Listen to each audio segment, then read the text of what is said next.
Okay, so a question came up about painting backgrounds. So I pulled up a random episode of Gintama, which is just an anime I've been watching here and there. And I'm looking at the backgrounds.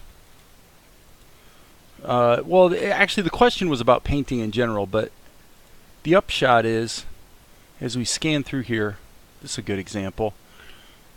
You can see, there's a little bit of texture. This would be pretty easy to emulate with the My Paint brushes in opentoonz. And obviously krita, GIMP, whatever you're using, but I think that the prevailing rule, very obviously, look at this up here. The rule is keep it stupidly simple. That's the rule. Really, really, really simple. So as I've been charging through this scene, doing backgrounds, let's say here's one. Okay, now I'm not going to try to erase, I'm not going to keep clicking so that I can erase the shadows all the time, so I'm not going to worry about the shadows. But for demonstration purposes, obviously that's just like a wall with a window behind him. Here, it's a darkened room because it's nighttime, and there's stuff in the room, but you really can't tell what it is. This is a different angle on the same thing, even blurrier. So, and a lot of these are obviously getting reused in this scene. But so that's kind of a close-up version. Well, actually, that's the same one. Sorry. So, here's a side view that I may go in and change, but basically, this is an action shot right here. So you're going, this is what's going on. Blah, blah, blah, blah, blah. There's one shot as we come up here, like right here. This is the only complicated one in the scene, which here's the image. If you actually take the camera cropping off, you can see it's a really wide image. And I did that so I could just animate it like that. So kind of looks like the guy's running kind of around the corridor, as it were. Pretty simple way to do it. It worked pretty well. Let's see if I have that one open. I don't have it open in krita. Let me see here. I opened it in krita just for the sake of making it really, really wide. And I don't want to like keep fishing through. Yeah, there it is. Okay, so there's the whole image, and the whole thing was I just masked with the Bezier selection tool. I just masked out this area and then added a gradient, and then I inverted the mask by going select, invert selection, which there's nothing selected right now, so it's grayed out. And then I did a gradient up here, and then all I did was put straight lines. Just a bunch of straight lines, and then a second straight line that's lighter, so it looks like it's got some depth to it. So it's kind of a good example, actually, of how you can have something that is really, really simple, and it really does look pretty good. Okay, so here's probably the most complex painting, which is the floor.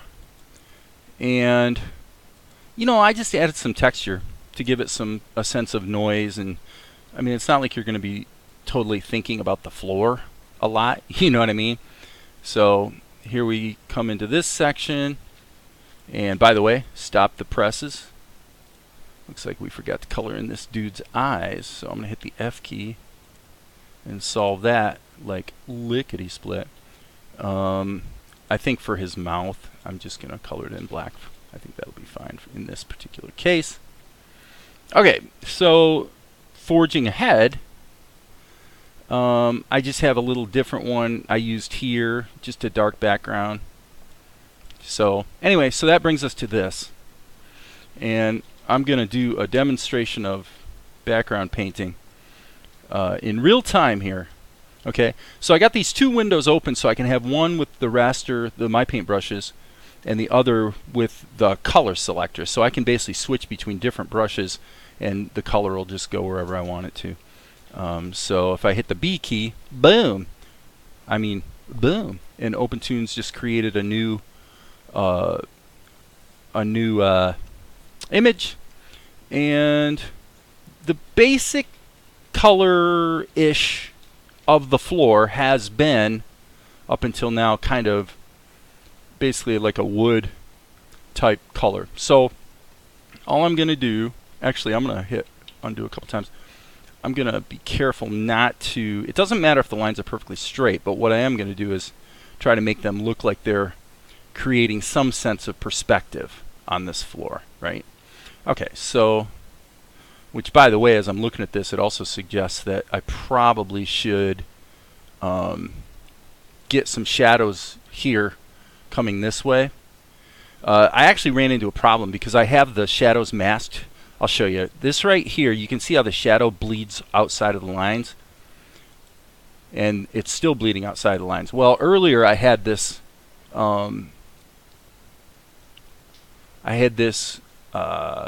sorry, I just grabbed the wrong window. Silly, silly me. Let's try that again. Okay. Boom. Bear with me half a second here. Okay. All right, so what I had was the shadows going through this layer, and then the drawings were acting as a background. And so that multiply option with the clipping mask enabled makes it so that when you actually render this thing, the shadows are supposed to be clipped out. And as I'm sitting here doing a tutorial painting on, oh, here's why. That's got to be deleted. I was going to say, all of a sudden things will quit working. Okay, now it should clip it out. So you can see the shadow disappeared.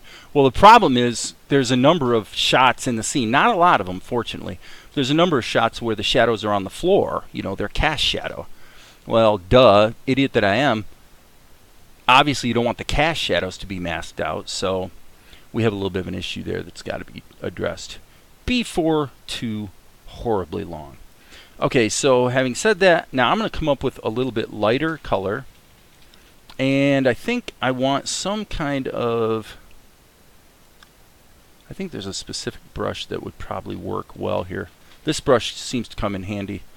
So I'm going to hit the B key again, and I'm going to make this big. Super big. So I can just wonk down some lines.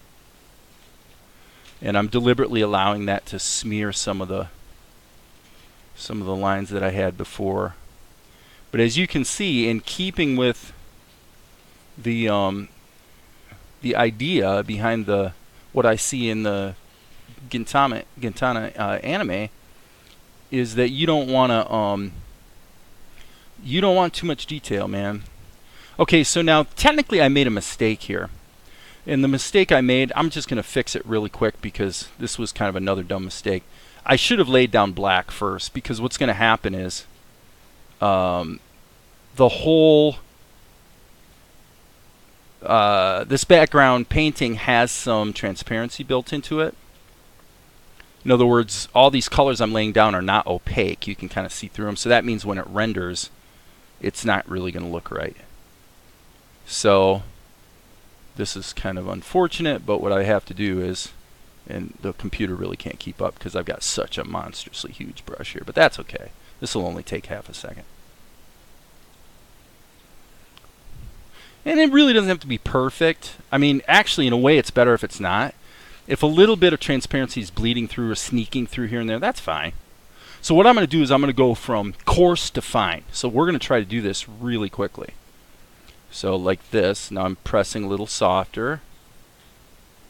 Okay, and I'm angling away from my theoretical vanishing point as far as perspective goes. Okay, so that's cool. And you could argue that those kind of look like the grain in the wood, or maybe some gaps in the wood floor, assuming it is a wood floor, which I don't know if it would be, but we're going to pretend that it would be. So now I'm going to change my brush back to 2 instead of 3, and it can be 2.5 or whatever, but I'm going to I'm just going to do 2. Okay. And now, having darkened it a little bit, not much, now with my smaller brush, boom, boom, boom. Okay, and I feel like I want to blur this line just a little bit. Alright, now I'm going to pick a different color. I'm going to go to 1. And now I need to be a little more careful with my blurring. I need to be a little more liberal with it, quite frankly. Okay, and I'm actually going to go ahead and make this bigger again. I liked it better.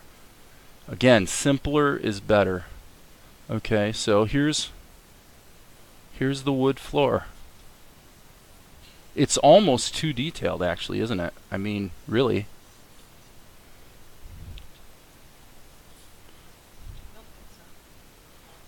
Val says it's not, so fine.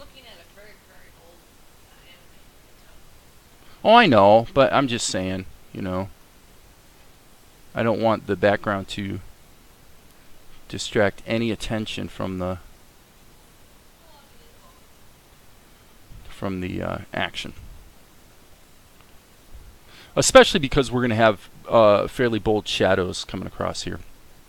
Okay, so now I believe we can let that, yeah, we can let that go into that frame. And honestly, that's the painting lesson. You know, the painting lesson is keep it stupidly simple. And I like the way that looks. Now, if you want to go back in, let's just go ahead and play a little bit. Let's say if we take this brush and let's take the size down to 0, which is like that's the default. And then I'm going to go even darker. And I'm just going to put a little bit of wood grain. Not too high contrasty, you know. But I think the thing that you want to remember is it's the same lesson that the great matte painters of old used when they were doing matte paintings for films, back when you had to have a locked camera and you would do your matte paintings on glass. Okay, that didn't work. What just happened? Oh, silly me. I must have hit the 0 button. It switched. So just so I'm not going nuts here, I'm going to switch to that. And size is going to be -1. Sorry. -1. Enter. Okay, yes, that's a nice small brush. So what I'm doing is I'm basically going to black now. This brush gives you a little bit of, you know, it tweaks the opacity based on how hard you press. So it's kind of convenient that way. Okay, so again, you know, you could say, wow, that, you know, this little bit of detail kind of helps a lot, and it does. If I hit the R key, I can sample that color and then go to a lighter version of it, and then just go like that. Just put a little kiss right there and right there. And even that, gosh, for me that really feels like too much. So I'm going to really lightly press so it blurs out just a little bit. Okay, so there's my wood floor. And I'll tell you, for an anime, man, you don't want it to be much more detailed than that. I think that looks really, really good. Once the color correction's on, you can see what's going to happen. And now what I'm going to actually do right now, while I'm thinking about it, is I've got this shadow layer. What I'm going to do is I'm going to hit the insert key here. And frankly, I don't know where the floor shadows start. So just to keep things simple, well, I know they're in this shot, but I want to, at least for the moment, keep things simple for the purpose of this video. So what I'm going to do is go down to here and just start here. So I'm on this frame. I'm going to hit the B key. And now what I want to do is come back over here, and I want to grab my shadow palette entry, and then come back over here and paste it in.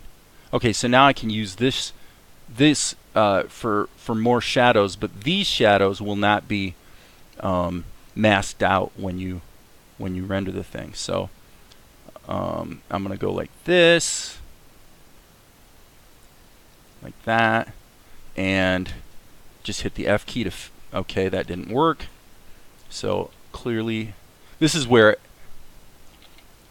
in a way, having the drawing that you're doing shadows against, having it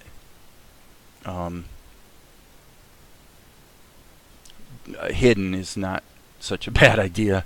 Okay, so there's that, and then what I want to do is I'm going to hit the D key and duplicate that drawing, so that here on the duplicate I can, obviously we've got to have this shadow as well, so I'm just going to put that on the knife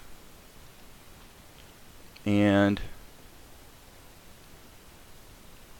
then create this area, fill it, and then really just kind of wing it on the hilt. Doesn't have to be perfectly exact, but now I'm putting my brush actually right here so that I can go to the previous drawing, and this is where it's going to land. So I'm going to say, let's do this. Okay, there we go. So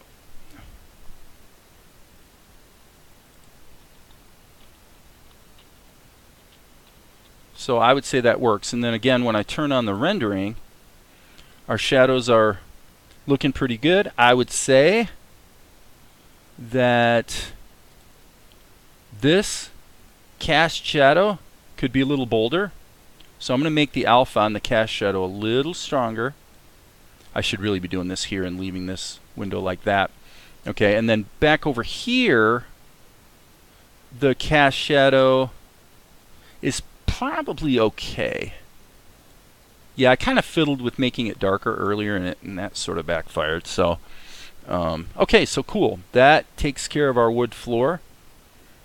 And frankly, I think it looks kind of amazing. I mean, it really came out nicely. I'm happy with it. And so back here to our background layers, or our background level. Now for this part, I am basically just going through and reusing as much as I can. Okay. So this, yeah, I think maybe we could use this one here. Actually, I think I should reverse that. No.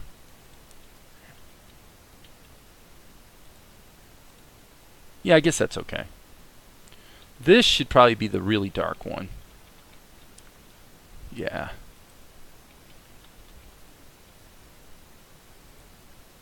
Okay, and this one I used before. I think for this pose I might have used that one. I don't remember what I used.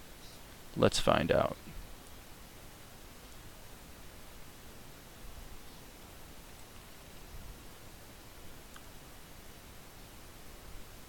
Seems to me that this... Oh wait, there's 34. Okay, that's that one. I thought I already had the pose where she turns around like that. Oh, it says, what did you do? Maybe not. Maybe the second instance of that angle is used later.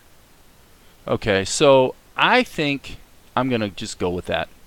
I may change my mind and stick a different image in there later. It's, you know, it's not like there's a rule, you know. Reusing that one is probably questionable, because we really need to have a slightly different one for these two angles. Don't we? Yes, we do. And then this needs to extend down through these shots to there. Okay. So now, what do we do here?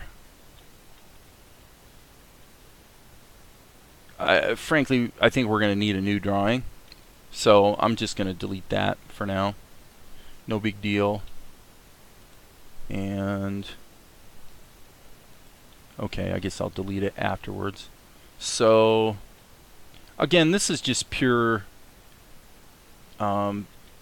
pragmatism on my part to use as few drawings as possible, you know.